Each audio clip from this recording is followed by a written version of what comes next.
할렐루야. 10월 16일 목요일 매일 성경 묵상입니다. 오늘 말씀은 역대하 26장 1절에서 23절의 말씀입니다. 아마샤 왕이 죽은 후 나라는 아마샤의 우상 숭배 정책으로 인하여서 영적인 혼란이 왔으며 또 신하들의 모반으로 국가의 기강이 흔들리는 등 남유다는 그야말로 심각한 위기 상황에 처해 있었습니다. 이러한 때 1절을 보면 우시야가 왕이 됐는데 16세 된 우시야를 세워 그의 아버지 아마샤를 대신하여 왕으로 삼았다라고 기록하고 시작하고 있습니다. 다른 왕들에 대해서 보면 그가 몇 세의 왕이 되어 몇 년간 다스렸다 이렇게 대체로 표현을 합니다. 심지어 24장 1절에 보면 아달랴 때에 7세의 왕이 되었던 요아스에 대해서도 요아스가 왕위에 오를 때의 나이가 7세라 예루살렘에서 40년 동안 다스리니라 이렇게 시작을 하거든요. 근데 우시야가 오늘 왕이 될 때에는 어떻게 기록하느냐, 16세 된 우시야를 세워 그의 아버지 아마샤를 대신하여 왕으로 삼으니 라고 합니다. 16세 된 우시야. 그만큼 당시의 상황이 실로 혼란한 때였음을 보여주는 그런 표현이 아닌가 생각이 되어져요. 16세가 왕이 되었어?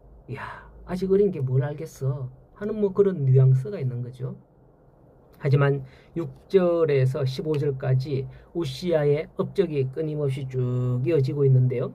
치밀한 도시 계획에 의해서 성읍이 정비되고 목축과 농업 등의 생산이 증가하였고, 그리고 군사 조직이 정비되고 무기를 개량했다. 대외적인 정복 사업에도 큰 성과가 있었음을 기록을 하는데요.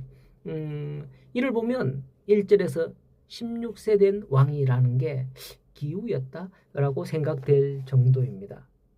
그렇다면 국가적으로 매우 혼란한 때에 어린 나이에 왕위에 오른 우시야의 이런 놀라운 성공의 비결은 무엇이었을까요?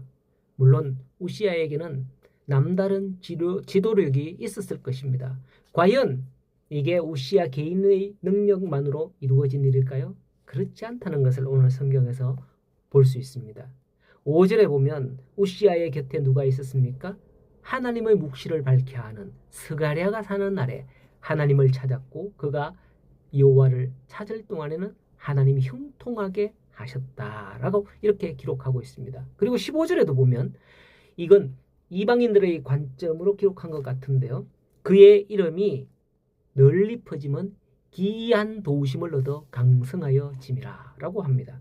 이방인들이 보니까 이야, 어떻게 저럴 수 있지? 기이하다, 놀랍다 이렇게 생각을 했던 거죠. 그렇습니다. 우시야의 성공 원인이 하나님의 도우심에 있었음을 분명히 하고 있는 거예요. 일전에 요야다 제사장이 살아있을 때의 요아스처럼 말이죠. 7세의 왕이 되었던 요아스. 바로 이 모든 것은 누구나 하나님을 믿고 따르면 하나님께서 이와 같이 형통의 축복을 주신다는 것을 보여주는 겁니다. 하지만 뒤이어 기록되는 내용에서는 무엇을 보여주느냐 하면 그러할지라도 교만하면 반드시 망하게 될 것이라는 것을 오늘 본문에서 보여줘요. 그가 강성하여짐에 그의 마음이 교만하여 악을 행했다라고 하죠. 우시야가 교만하여져서 어떤 일을 했느냐 하면 여호와의 성전에 들어가 향단에 분향하려고 한지라라고 합니다. 왕이 여호와께 분향하면 안 되나? 흔히 이렇게 생각을 할 수 있어요. 그죠? 다 누구나. 왜냐하면 우시야의 아버지 아마샤를 보면요.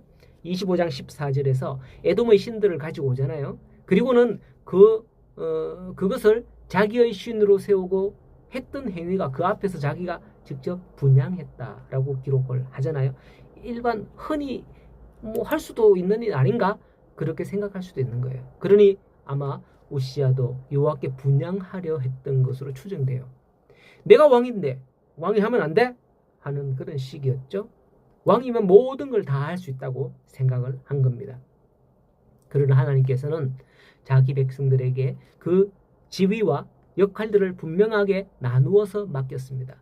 왕은 다스리는 자로, 제사장은 하나님께 분향하는 자로, 선지자는 말씀을 선포하는 자로, 이렇게 왕, 선지자, 제사장을 세우시고 그 역할을 율법에 나누어 주셨음을 명기해 놓았죠. 왕이라고 다 할 수 있는 게 없어요. 다 할 수 없는 거예요. 그렇게 되면 독재가 될 수밖에 없는 거죠. 때로는 저는 우리나라도 염려됩니다. 입법, 사법, 행정이 헌법으로 분리되어 있는데 이게 한 곳으로 치우치게 아닌가, 치우치고 있는 게 아닌가 하는 그런 생각이죠. 하나님은 이런 우시아를 그냥 두지 않습니다. 그가 하나님을 분양하려 했지만 오히려 하나님께서는 그에게 나병이 들게 하셨어요. 이마부터. 예? 그리고 그는 죽는 날까지 나병 환자가 되어서 별궁에 살았다라고 기록하고 있습니다. 하나님은 교만한 우시아를 왕의 자리에서 쫓아내시고는 그의 아들 요담이 왕궁을 관리하여 백성을 다스리게 하는 겁니다. 왜 우시아가 이렇게 됩니까? 이것은 바로 교만 때문이었습니다. 교만했던 우시아는 교만했던 우시아도 전에는 5절에 하나님의 묵시를 밝히 아는 스가랴가 사는 날에는 하나님을 찾았다라고 하는 걸 우리는 기억해야 돼요.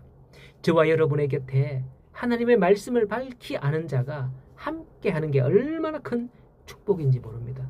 그러기 위해서는 여러분들이 교회를 다니셔야 되고 교회에 나오셔야 돼요.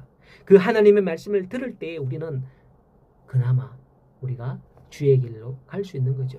우리가 교만하여 하나님의 말씀에서 멀어지지 않도록 할 수 있는 거죠. 그렇게 하기 위해서 항상 우리는 자신을 살피고 우리의 믿음을 교회 중심으로 신앙생활을 해 나가야 되겠다. 그런 생각이 듭니다. 자, 오늘도 이 모든 말씀을 주시고 깨닫게 하시는 주님과 함께하는 우리 복된 성도님 되시기를 간절히 소원하며 이 세상 가운데서 정말 어떤 일이 있더라도 우리가 주를 찾고 주와 동행하는 저와 여러분들 다 될 수 있기를 간절히 소원합니다.